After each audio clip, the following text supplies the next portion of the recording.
EV maker is being sued by customers claiming sky-high prices and long wait times due to Tesla monopolizing repairs. Yahoo Finance's Pras Subramanian joins us now. Pras, I guess not a surprise because Tesla has a very proprietary car that they've engineered, and all these EV cars are relatively new. So it doesn't surprise me, but I'm wondering, what are the details here? And is there any chance that in the future we're going to have a more, unified repair structure for these vehicles? Yeah, Jared, it's funny. This is something that owners have been complaining about for a long time now. They can only use Tesla service centers or Tesla authorized service centers, and they can only get parts from Tesla. So what that means, they're waiting a long time for service, waiting a long time for parts, and then they're getting charged a lot on top of it. So I'm not surprised that they filed a class action lawsuit here alleging that Tesla is sort of monopolizing this whole system. But, a lot of automakers do face a lot of class action lawsuits from one party or another. Tesla is no exception. They've had some very, very high-profile ones. For instance, we had the Musk compensation trial, right? The one about his $50 billion pay package that's still actually ongoing now. That trial went on in November, still pending a actual ruling. Then we have the Musk cleared and the funding secured, the good old funding secured tweet that actually ended in February, and Tesla and Musk were cleared of any wrongdoing there.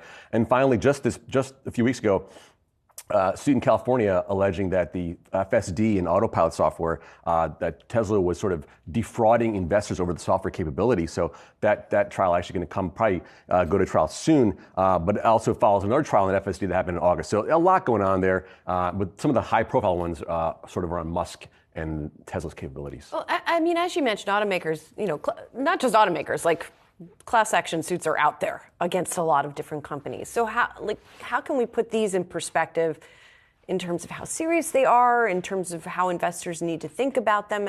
How should we sort of contextualize?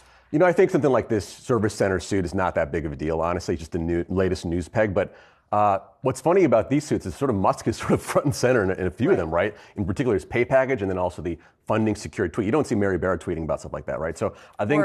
Does she tweet at all? I don't even know.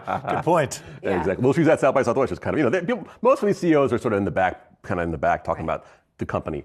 So I think this is the big issue, is that Musk sort of inserting himself into these big controversies, and then as an investor, you have to sort of follow along and hopefully not get burned by it. So I think that's why we sort of kind of focus on some of these suits more than other automakers, because other automakers, more traditional stuff, issues about the cars and maybe shareholders weren't privy to some information.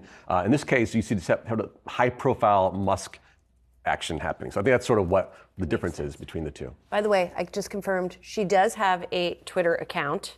Her last tweet was the 27th of October, and it was a retweet from Cruz.